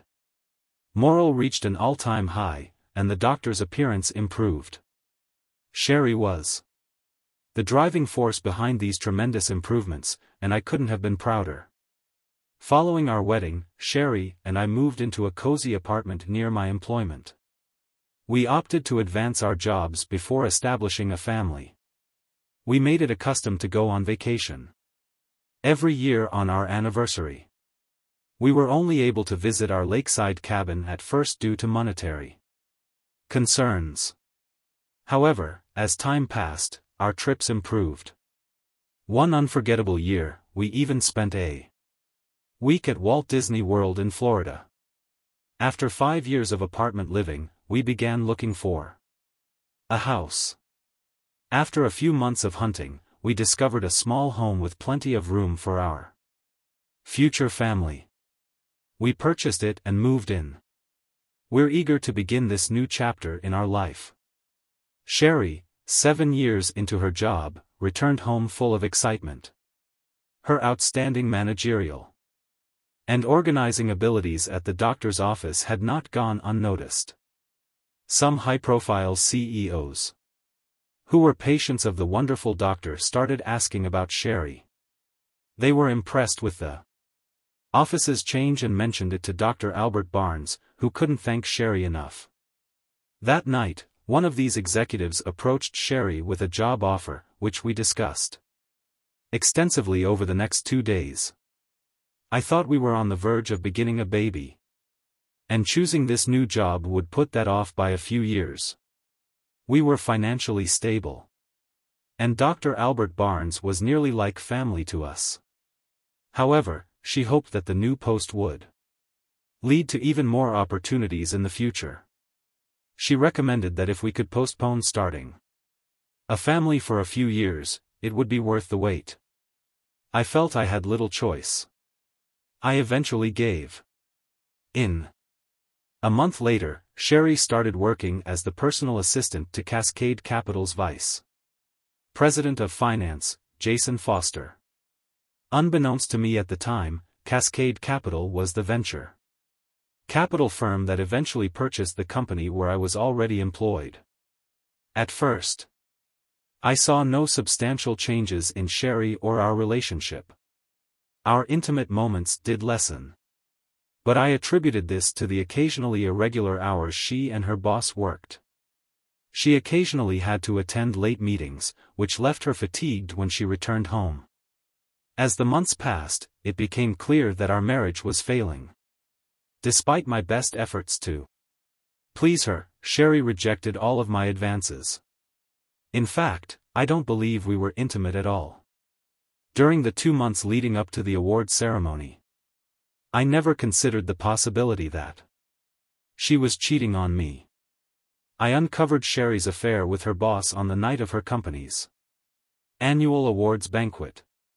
The news was too much to take in. Every year, we attended this event to celebrate the company's achievements and recognize significant contributors. We rented ourselves for the event. I still couldn't get my head around Sherry cheating. I replayed the previous months in my brain and discovered nothing strange. I really believed in her love. I adored her and completely trusted her. In retrospect, I may have been blinded by love. I needed real proof of Sherry's unfaithfulness, something I could see for myself. Determined to confront reality, I watched her intently as she prepared. Throughout the journey, I remained mainly silent about her dress, cosmetics, lipstick amount, underwear, stockings, and everything else. Sherry was excited because her boss, Mr. Foster, was receiving an award, possibly for making the most profit or for his numerous affairs. If the reports were accurate, my fury would undoubtedly surface. I knew I needed to keep it under control in order to find out the truth. At that point, I understood. Bruce Banner strained to keep his anger under control. We arrived just on time as Justice Sherry had arranged. She raced off to make sure everything was operating smoothly. About 15 minutes later, Mr. Foster arrived, followed by his beautiful wife. Why would he need Sherry when he already had a stunning girlfriend at home? I went to the bar, grabbed a drink, and observed him from a distance. People flocked to him like he was royalty, hoping to curry favor. I observed his phony grins and how he tried to please everyone around him. I loathed him very immediately. Sherry remained on his side. Emily, Foster's wife, moved away to greet some of the other executive wives from across the room. I paid close attention to Foster and Sherry. They exchanged glances. The light touches the arm. They exchanged smiles. This was certainly more than just a boss-personal assistant relationship. Dinner was quickly followed. Foster and his wife sat at the head table while we were seated at another close table. Sherry selected the seat facing Foster. Thus began the usual tedious awards banquet. The main meal was plastic chicken, with pompous lectures serving as an equally unappealing dessert. After supper, the tables were cleared to make way for dancing. I tried to keep Sherry close, but she regularly claimed needing to help Foster with various things. Every time they were together, I tried to keep an eye on them. The distractions, such as Sherry's co-workers striking up talks, frequently made it difficult. Sherry and I did manage to dance a few times, both slowly and quickly, sometimes in tight embrace, and other times with space between us. By just after midnight, I was exhausted. I recommended to Sherry that we consider leaving, and after some hesitation, she consented. But she wanted one last dance on that evening, and my world crumbled. Sherry was no longer wearing underpants at our previous dances. I could tell she'd been. I was devastated. She'd never gone without underwear in our entire relationship, even when I urged her to, but clearly she did it for him. We exchanged short goodbyes and drove home in silence. Each of us was immersed in our own thoughts. For me, it was a journey into my own hell. Sherry ran upstairs after returning home, claiming that she needed to take a shower before bed. I murmured a response that was no longer relevant. I took off my suit, hunted carefully, and slipped into bed. A few minutes later, Sherry slipped into bed alongside me, wearing a soft cotton nightgown. She leaned in and whispered, "Wasn't it a wonderful night?" I fell asleep. She kissed my cheek and turned away. Within minutes, her respiration decreased, indicating that she had fallen asleep. That's when the first tears streamed down my pillow. The next morning, standing under the scalding spray of my shower, I felt a maelstrom of emotions: love, hatred, rage, and pain. My mind jumped from ideas of retribution to periods of leniency. From emotions of inadequacy for not being man enough to keep my girlfriend, to self-reproach for not discovering her deception sooner. Finally, a sensation of accomplishment over my discovery developed. My ideas cascaded and collided, resulting in nothing but a deafening clamor in my head. By the end of the shower, one emotion reigned supreme: rage. I'd make him pay somehow. In the days that followed, I became preoccupied with how to make him pay for ruining my marriage. There had to be some way. I knew Sherry was also at fault. She'd lied to me. We betrayed our promises of fidelity. I retraced our relationship steps, wondering where it all went wrong. I wondered if I had lost her respect or if she had been persuaded by his wealth and power. I had trusted her and given her years of my life. Within her years, I was never able to reclaim. Both would pay. After a few days, the solution became clear. Sherry claimed to have gone to the mall to shop for new shoes. Her laptop remained unattended on the counter. If I could get into their company system, I might be able to make them suffer. As a computer security specialist, I was certain that I could break into their system. I turned on her computer, connected to her work network, and waited for the password question. Knowing Sherry, her password would be easy to guess. But before I tried, I noticed her day planner on the counter, which she had married to a computer security specialist. Dare to break the first rule of passwords. I opened the planner, went to the letter P, and there was her password. As I flipped through the day planner, I hit the jackpot. Foster's Logan. Credentials were also logged, as well as credit card details, bank accounts, birth dates, and social security numbers. I made a quick trip to Kinko's and copied every page from her day planner. I would look at their system again a few days later. The opportunity one had been waiting for has finally arrived. Sherry left her computer alone on the counter when she left abruptly. I started it up and logged in with her password, since she collaborated closely with the vice president. Her access was almost boundless. I could see payroll, purchasing, accounting, and the majority of the manufacturing systems, navigating to the email system. I took a quick glance. I wasn't interested in going through all of Sherry's emails, especially the ones involving her love life.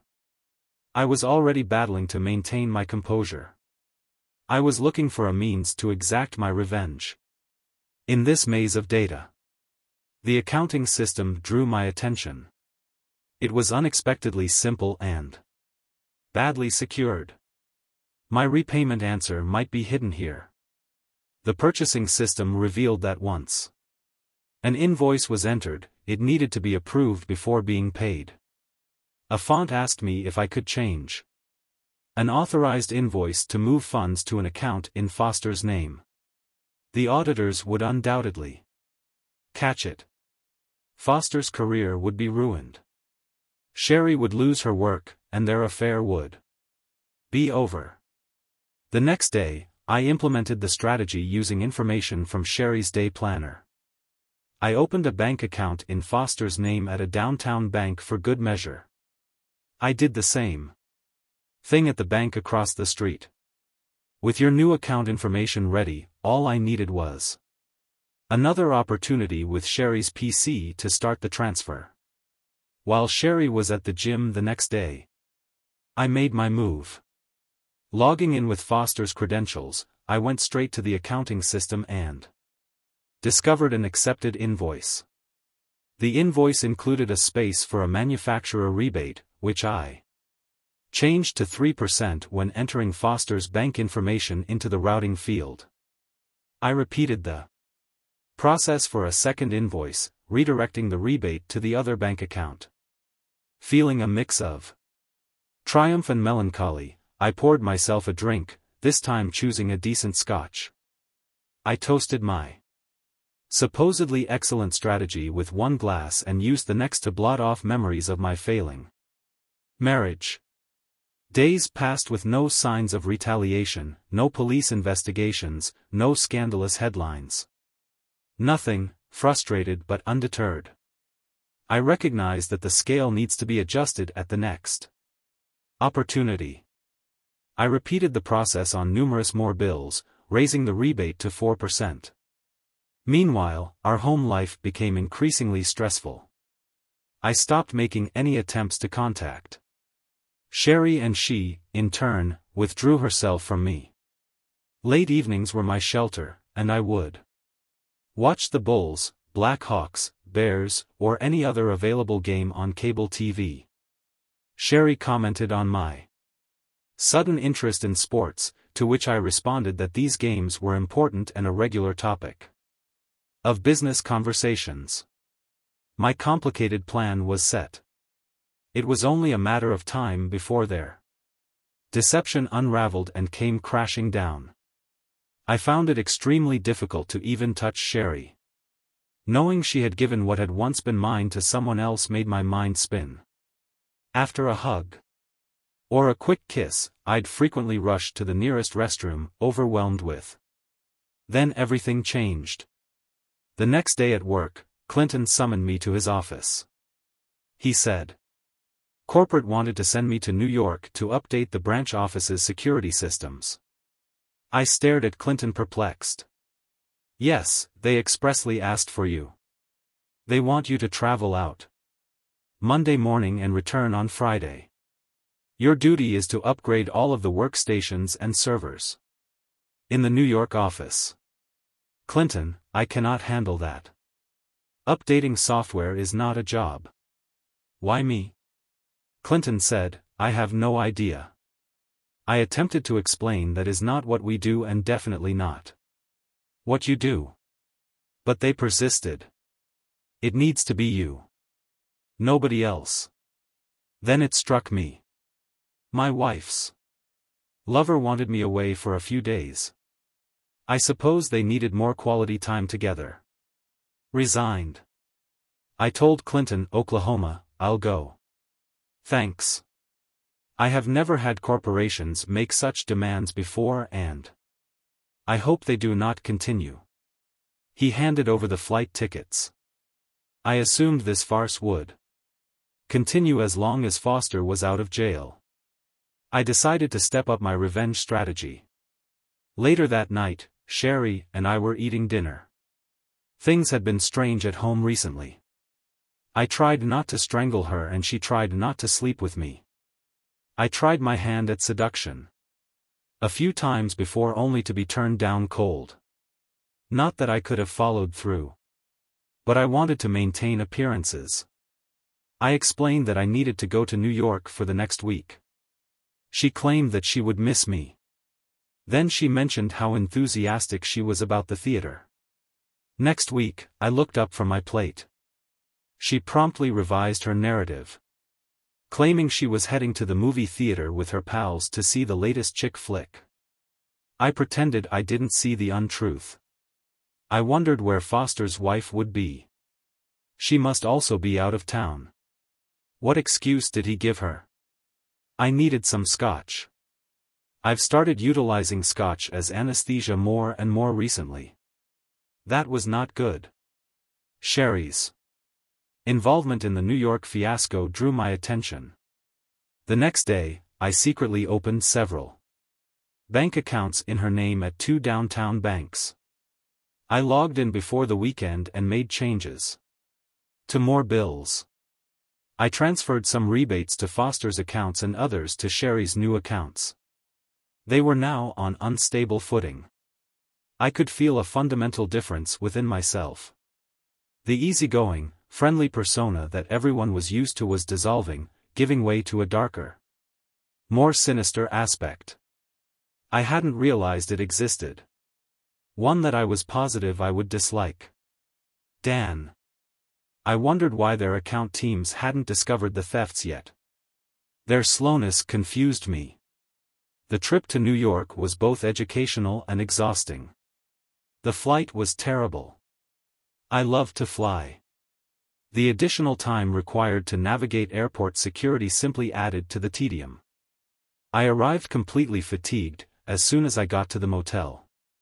I crashed the next morning, bright and early. I got to the branch office around 2 p.m. I'd upgraded the entire office. I then spent the rest of the day and the next repairing minor problems. Frayed cables, 2 damaged graphics cards, and a failed hard drive. The entire excursion seemed like a waste of my time. With each passing minute my rage at the adulterous couple grew. I went back to my hotel room on Tuesday night and did not leave until Friday, with the exception of a quick visit to the Empire State Building. I arrived home very drained. I gave Sherry a little kiss on the cheek and went directly to bed. She seems relieved to evade my probing questions. The New York trip prompted me to reconsider my ultimate goal. One outcome was the person I was looking for, Emily, who was Foster's wife. In the following weeks, I was able to log into Foster's system a couple more times. I hoped the auditors would catch on quickly. Significant amounts of money had already been stowed away in various accounts. Then I was sent to Denver. Clinton summoned me to his office and indicated that the New York office was delighted with my work and expected the same results in Denver. Clinton shrugged, professing ignorance about why I was picked. When I landed in Denver, the procedure was repeated for a few days on basic system security, with the remainder spent in my hotel room. I used Sherry's computer to access her lover's bogus bank accounts. They held more than $1 million. As our divorce date approached, a notion occurred to me. Could this money be considered communal property? I chuckled at the absurdity. Over the next few days, the notion of that money kept bothering me. If I pursued legal action against Foster, I could definitely get a large payout. What if I just took the money? I struggled with the moral and legal implications. Was I exchanging one immoral action for another? Did I have what it takes to do anything like that? After all, they had ruined my life and deprived me of any dignity. Was I actually thinking rationally? Screw it. I decided, let's do this.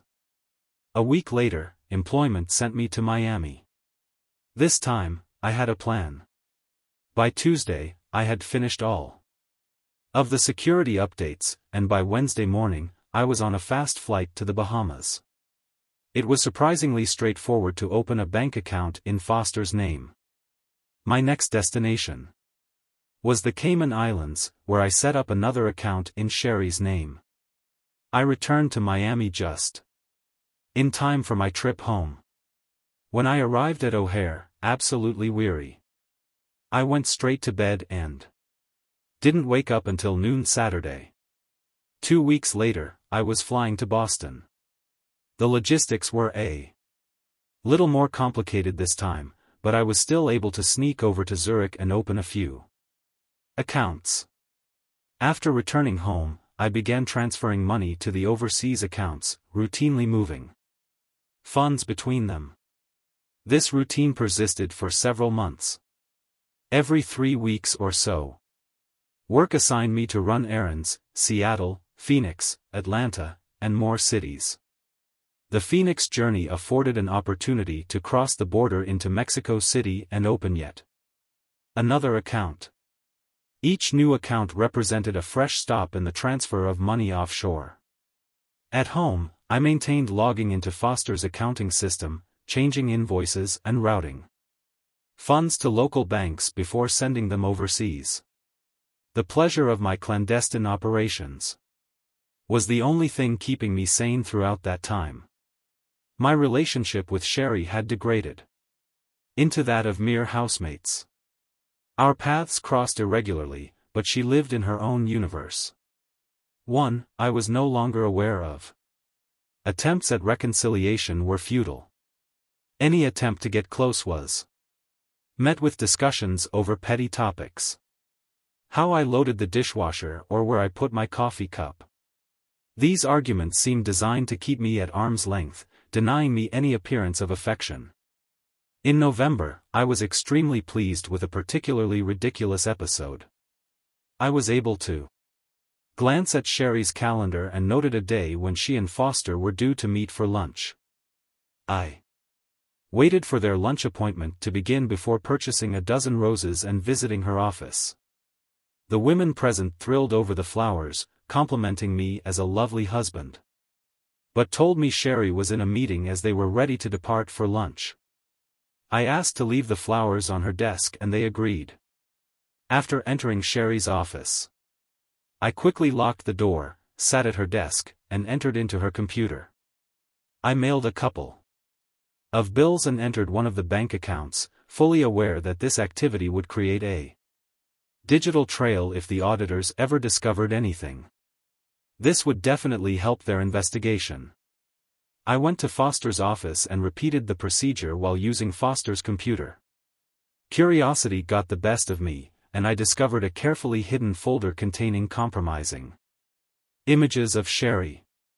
Though the sight hurt me, it didn't leave as much of an impression as it did when I first learned about the affair. I silently exited after copying the full folder on a thumb drive that I always carried with me. About a month later, I informed Sherry that I had registered in a pottery course at the local community college, scheduled for Tuesday and Thursday nights. She could barely contain her enthusiasm at the prospect of spending 2 more evenings with her sweetheart. This was part of my emerging escape strategy, and spending time away from Sherry reduced my tension. My contrived job excursions continued without interfering with my class attendance. After communicating with the instructor and explaining my situation, I received a B in the course. The affair showed no prospects of resolution, and the auditors remained unconcerned. I wondered how these people were so successful despite their stupidity. But then I remembered Fannie Mae and Freddie Mac, and I understood that perhaps I shouldn't be surprised. I knew everything was going to end shortly. Sherry's company had to close its accounts by the end of the fiscal year, and they needed to locate the missing funds before then. And they did. I was on a trip when Sherry called me in a panic. I was relaxing by the hotel pool in Los Angeles when she announced that an audit was ongoing and she would be late. She told me not to call her that night as I sipped my banana fuzzy umbrella drink. I responded, "Yes, dear. Good luck." I immediately executed my exit strategy. I transferred funds to the Mexico account and flew there. Around lunchtime, I withdrew all of the money in bearer bonds and placed them in a safe deposit box in Los Angeles. Sherry called again, stating that there were significant concerns and asking if I could get home fast. I told her I wasn't finished with the security duties, but I'd attempt to be back by Thursday.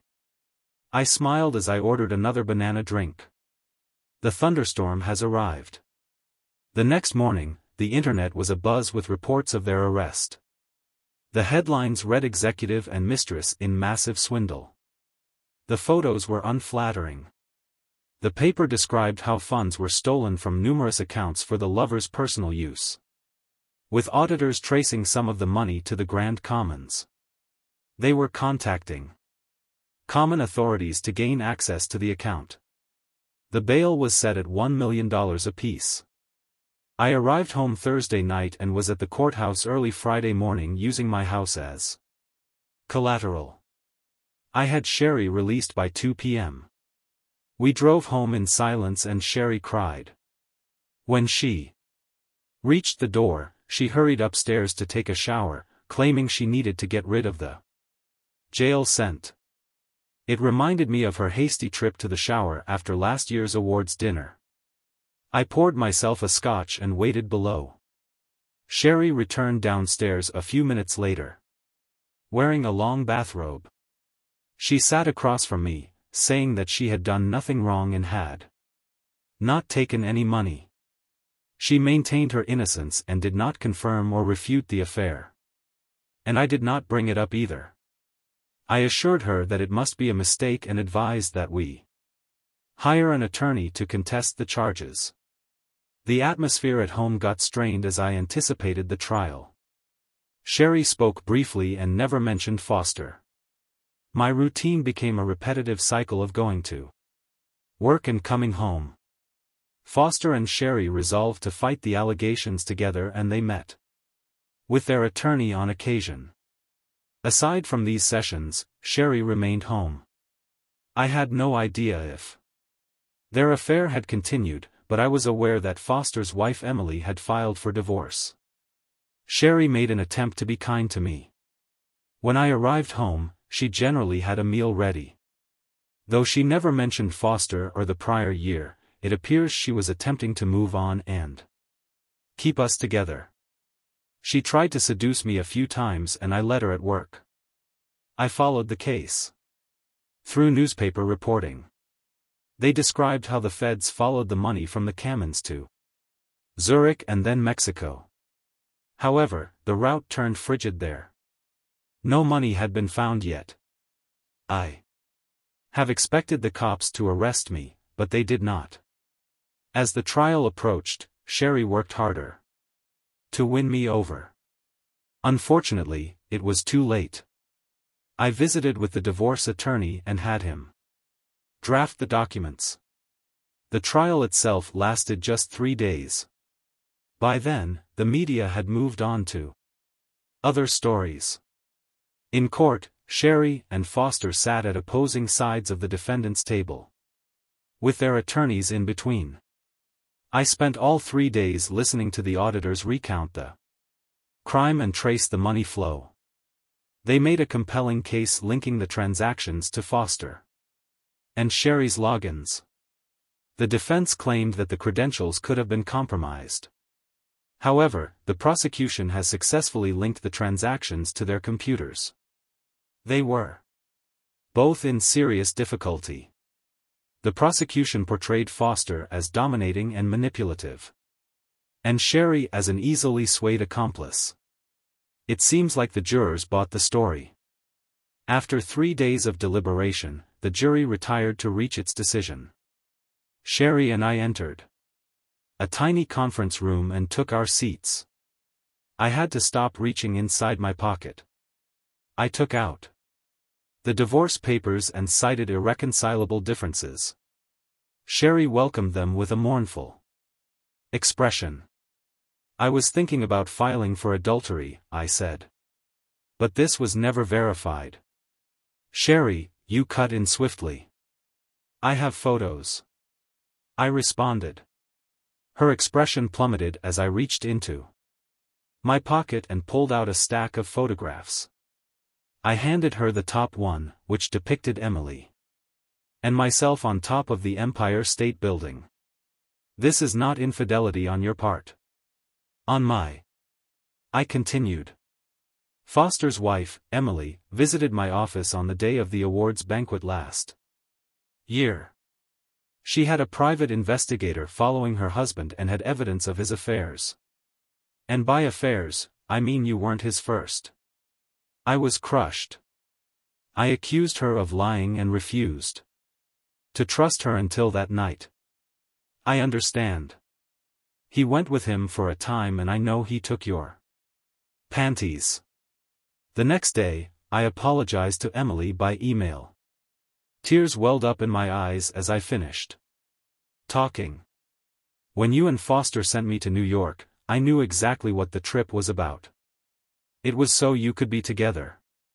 I was wondering how you managed to get Emily out of town. So it was pretty surprising when she showed up at my hotel room door on Tuesday night.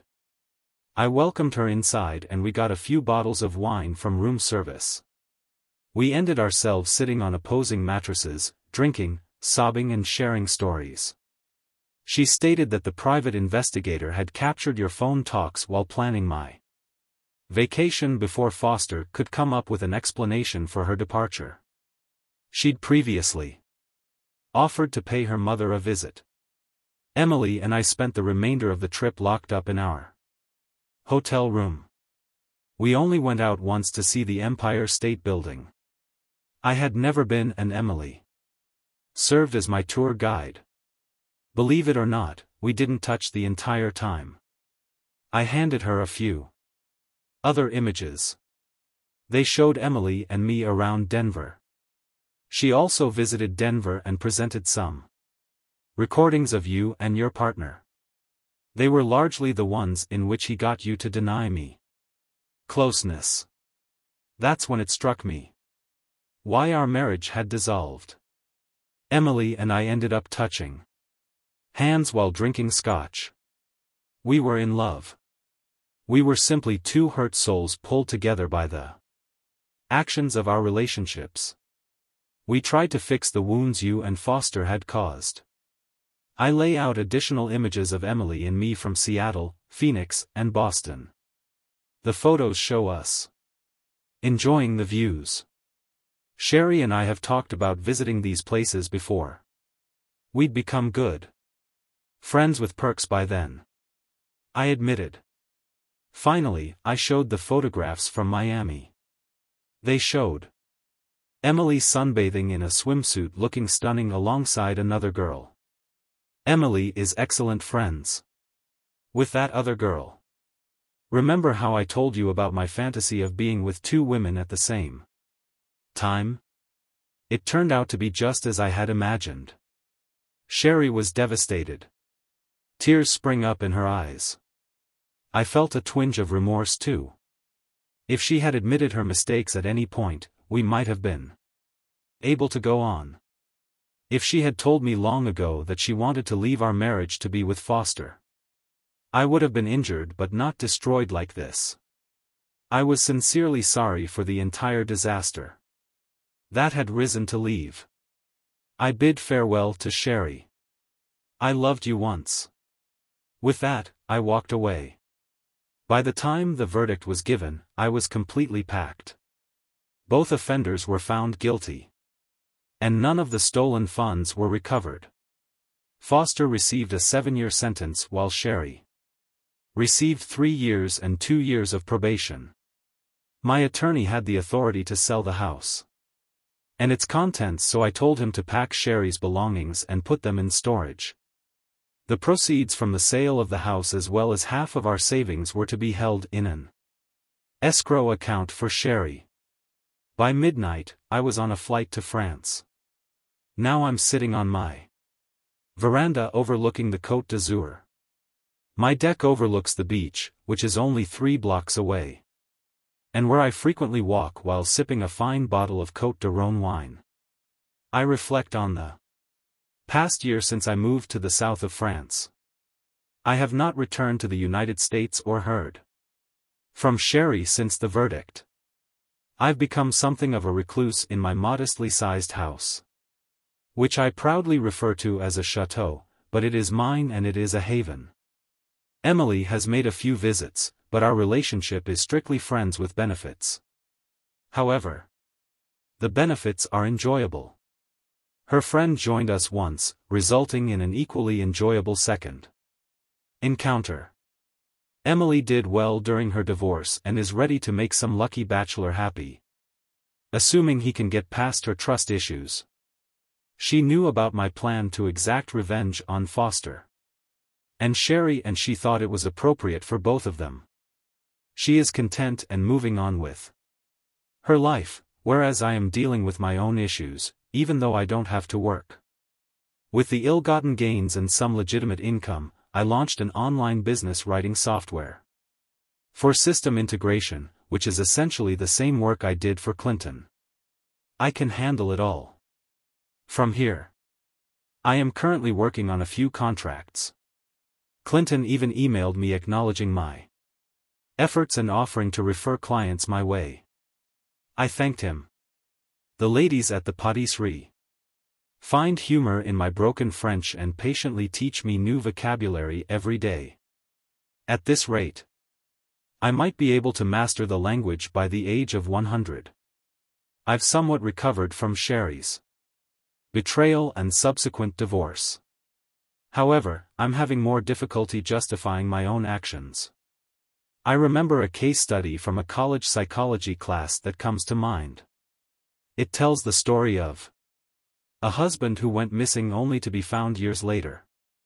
The study described how one day, this man left work early to watch the World Series game between the Oakland Athletics and the San Francisco Giants.